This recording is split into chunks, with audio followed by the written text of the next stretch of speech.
You're not afraid of failing. You failed before, you survived it, you're still here. What you're actually afraid of is someone watching you fail. And that distinction between the fear of failure and the fear of being seen changes everything about why you keep stopping yourself. There's a term in psychology called social evaluation threat, and researchers at UCLA found that the brain processes this specific fear, the fear of being negatively judged by others, in the same region that processes physical danger. Not metaphorically, neurologically.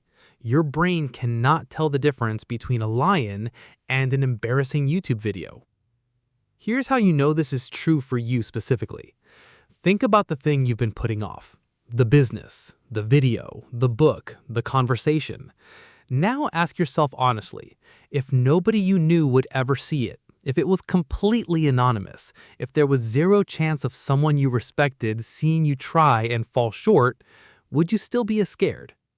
For most people, the answer is no. The fear isn't the falling, it's the audience. Now here's where it gets really interesting. Researchers call this the spotlight effect, documented by Thomas Gilovich at Cornell University in 2000. We consistently and dramatically overestimate how much other people notice us, observe us, and remember our failures.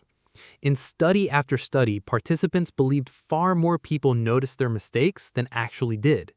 You are living inside a spotlight that isn't even on. So why does the brain do this? It goes back to something called Sociometer theory, developed by psychologist Mark Leary. Humans evolved in small tribes. Being rejected from the tribe meant death, so the brain developed an internal meter, constantly monitoring how accepted and valued you appear to others. That meter fires as a genuine alarm when it detects social risk. Starting a business is not a survival threat, but to a brain wired for tribal acceptance, being publicly seen to fail looks exactly like one. The alarm is real, the danger isn't.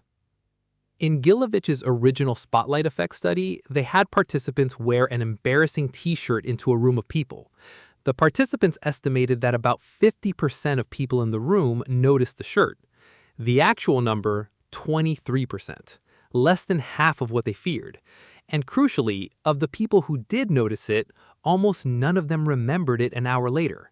The audience you're performing for mostly isn't watching, and the ones who are forget almost immediately. Here's what this means practically.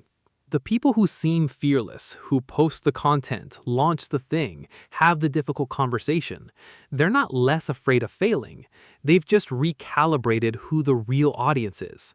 They stopped performing for the crowd of imaginary observers in their head and started performing for one person, themselves. Not in a selfish way, in a calibration way, because the crowd in your head is a fiction. Your own standards are real.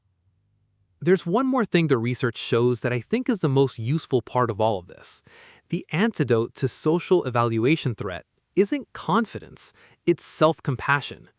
Kristin Neff at the University of Texas, whose research is used in clinical psychology programs worldwide, found that self-compassion reduces social evaluation threat more effectively than self-esteem does.